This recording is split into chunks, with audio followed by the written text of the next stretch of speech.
Entonces, volvemos a leer Thierry Mocha, la segunda parte del poemario No me tulazquen, de César Cabello. Huampotufe Yul, canto del botero.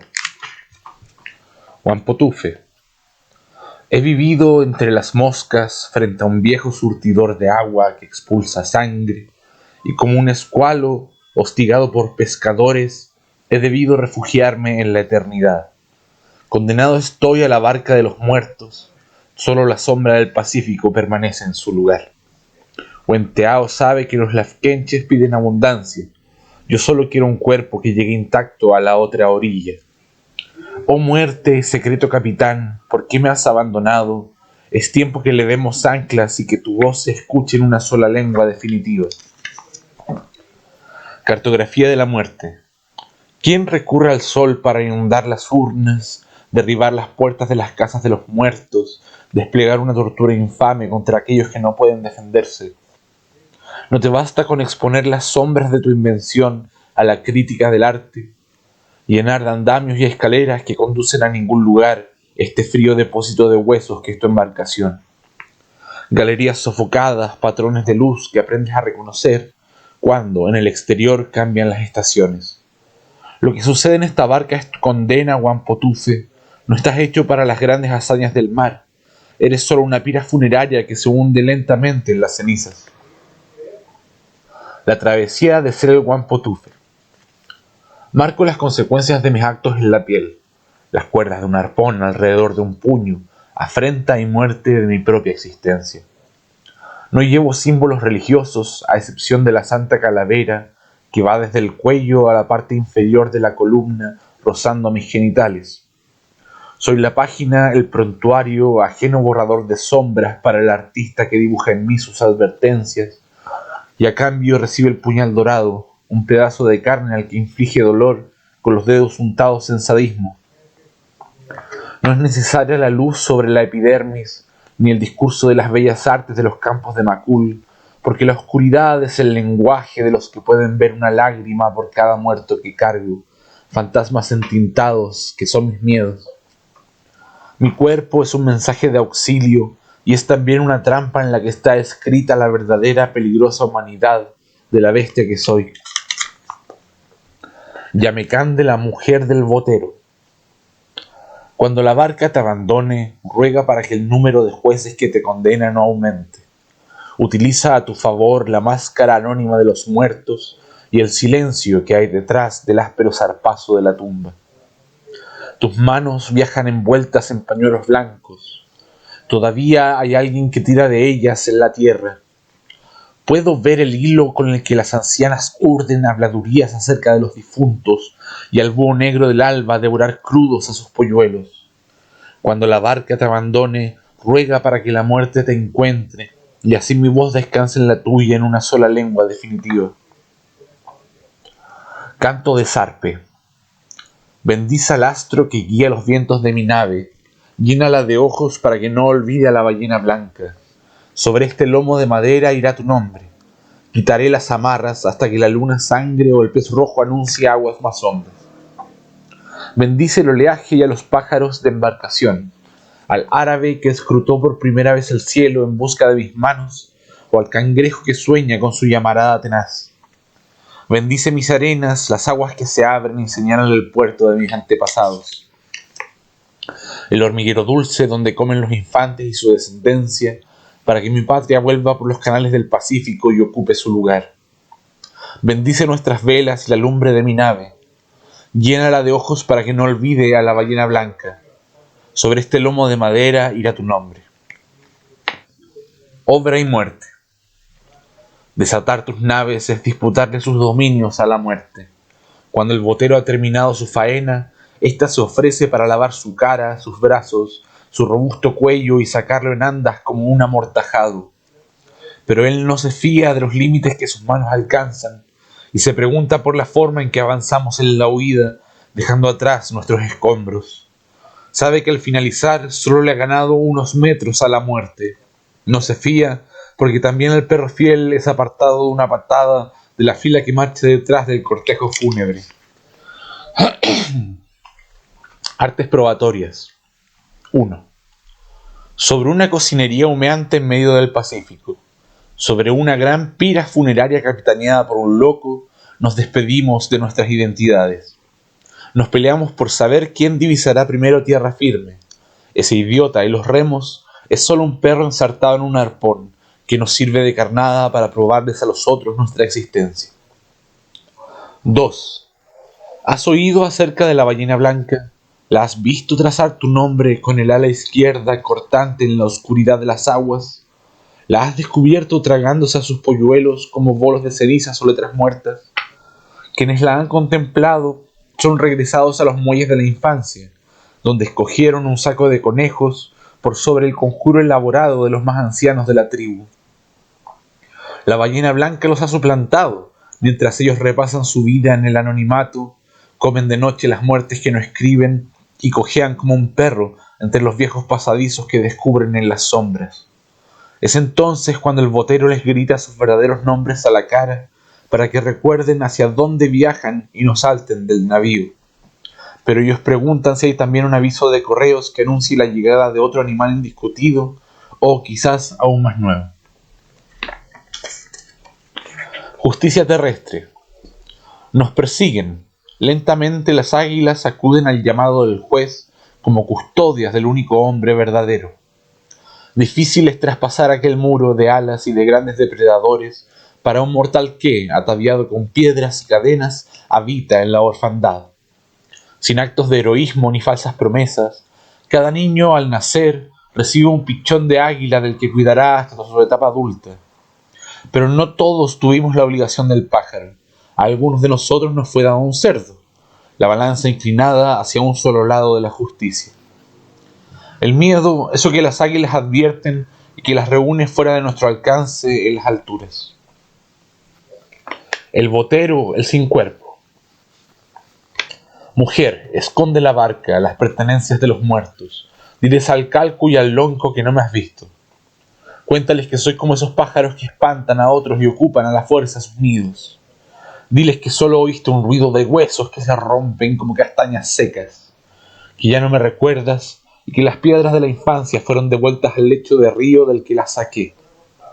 Diles que mi corazón es como una terca cerradura que no se ha abierto en meses, hogar de las arañas y del tiempo acumulado en 3 palabras, secreto y orfandad. Cuéntales que estoy perdido, que la mitad de la tierra que conoces se encuentra sepultada bajo otra tierra y que la otra mitad está ahora encadenada al bajo mundo. Habito una región en sombras como el toro encarcelado en el laberinto. Narciso. Aún con el rumor de la tierra naciente en la boca, con una helada entonación de toro sanguíneo, el espíritu del agua penetró en mi carne como en el alma húmeda de los boteros. Fue entonces cuando dejé de luchar contra mis heridas abiertas, de tirar de las naves que nunca zarparon hacia el Nometulazquén. Y como en el poema del viejo de 5 años de edad, que meditaba en la muerte revolviendo una poza con un palo, a los 15, a los 20, a los 28, revolvía una poza con un palo. Me detuve a contemplar el hundimiento de mis días desde el puerto de los hombres que temen a la aventura. Sin quitar la mirada del reflejo de mi rostro en el agua, contesté con la única certeza que hasta ese entonces conocía. Fui cobarde, más por ambición que por recompensa del viaje. Canción de amor del río de las lágrimas. Contemplamos las heridas del caballo de las aguas, su respiración entrecortada allá abajo en las profundidades. No la oímos, pero sabemos de su danza y del corto apareamiento. Macho y hembra se unen en un ritmo sigiloso, atan sus colas como si de ello dependiera la existencia del mar. Y agréguese la zarpa con su crueldad envainada en la caricia. Ellos danzan y el amor renueva el mar entre estas sombras. No lo oímos, pero sábalos y tiburones se precipitan atraídos por la sangre. Elegía. Amabas la desprestigiada soledad de los náufragos y al animal del páramo que se acercaba desde más lejos hacia tu amistad. Te rendías ante los albergues provisorios, sus camarotes, a los que se les había extraído uno de los niveles, pero que aún así se mantenían estables y recibían la carga de 2 o más cuerpos. Amabas las vastas llanuras, las carreras de galgos detrás de un conejo de mentira, porque toda tu existencia era seguir una fugaz sombra.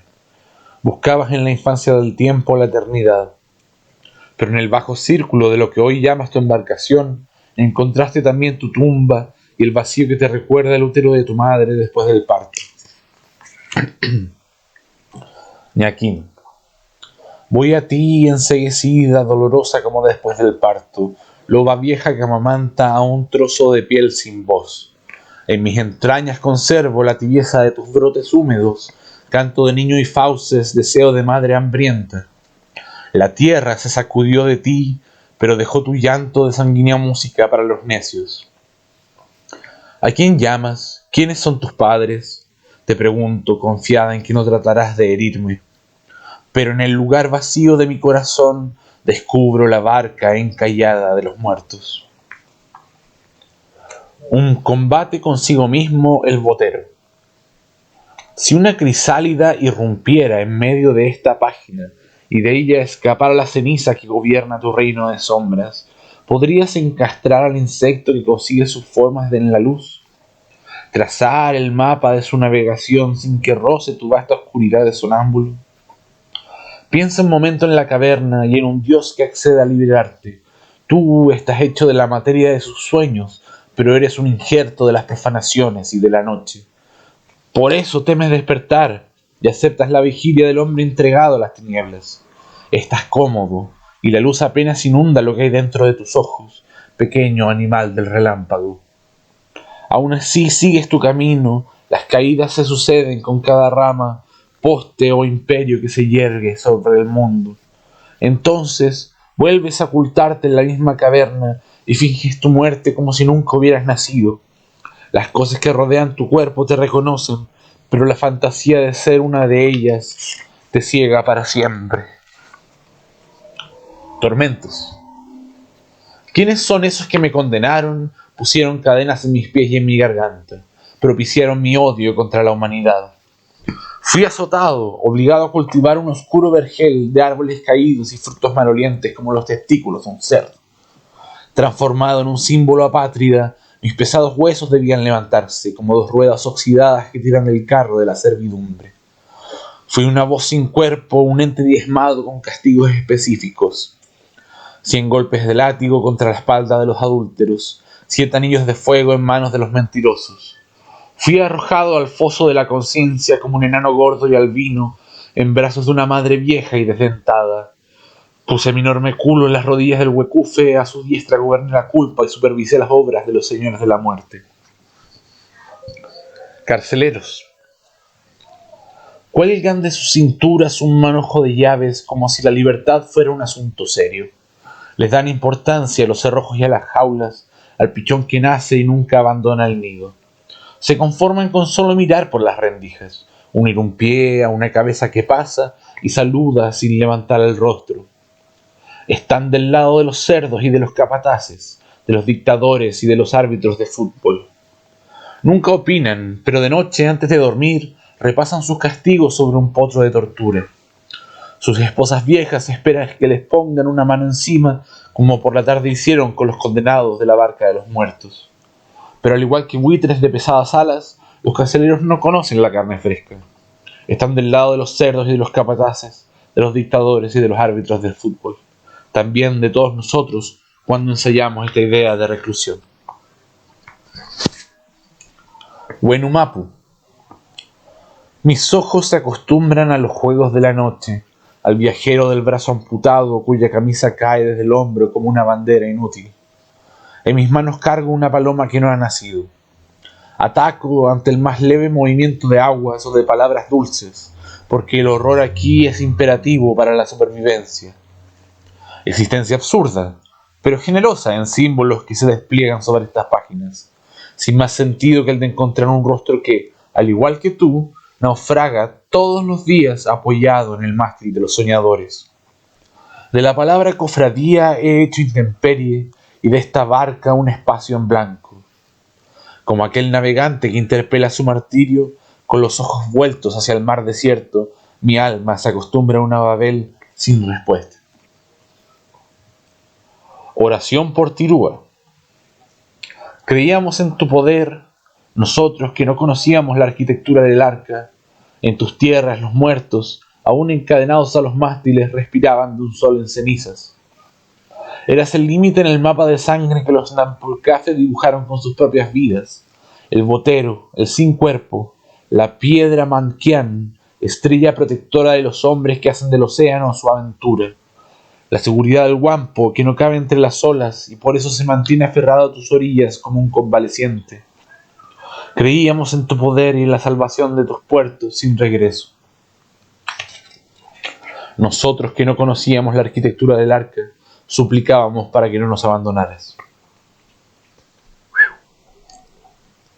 Houdini. ¿Quién necesita el sol en esta barca? Sobre cubierta, uno de los viajeros mata a un cien pies y se lo da de alimento a una araña, la que teje vestiduras de muerte para sus víctimas. En la red también yacen una mosca y un pequeño pájaro redondo. Uno de los grilletes que nos atan a estos maderos está vacío. Como Houdini, el personaje de esta historia ensaya sombras chinas sobre la superficie del agua. En sus manos, el pájaro y la mosca viajan juntos hacia otra tierra. Los castigos. Levanta uno a uno los remos, no para alzarte contra los poderosos, sino para edificar el puerto en el que perecerás.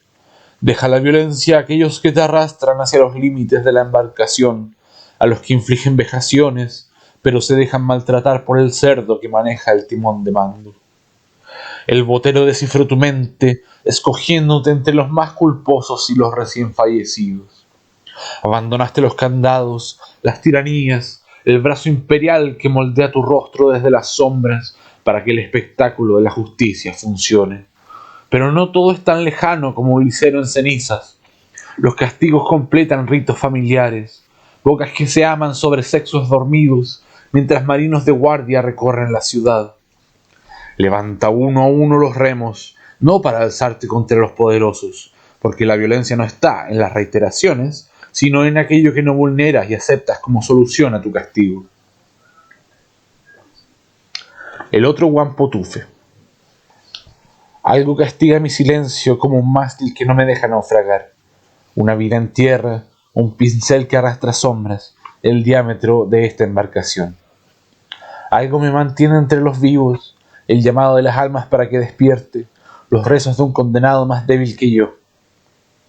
Algo me sostiene con cierta dignidad, el amanecer junto a otros hombres en el tumulto, verlos zarpar hacia el encuentro con sus familias. Algo tira de mis hombros para que me levante, los espíritus áureos masculinos antepasados que me acompañan desde la infancia, Pichun Wilkiman. Hablo por ellos y por estas dos barcas que llevan tallados sus verdaderos nombres. Por eso no puedo dirigir la vista hacia mis culpas y callar, porque no hay vacío que gobierne mi conciencia. Desembarco. Mi mano dibuja en el aire un juego de llaves, una sonaja. Busco un pequeño espacio de libertad para alejarme de la música que las armas interpretan al llegar al Nometulazken. No quiero sufrir, colgar del cuello como un tenor que alcanza su nota más débil. Es solo un pretexto, lo sé. Mareo de los sentidos, estrella giratoria, letras de canciones mapuches que nos invitan a comenzar de nuevo, antes de caer al foso desde el único travesaño que nos sostiene en pie, el silencio. La música de los muertos se pierde como un naufragio en un mar antiguo y yo vuelvo a la barca. En la costa, cerca de Tirúa, un animal de campo solo reclama un par de veces antes de que la muerte se lleve a su cría. Por supuesto, en la página 73, la tercera parte con la que continuamos más tarde, Nometulazken. Gracias por ver este video. Gracias Tito, gracias Cherry. Hasta la próxima.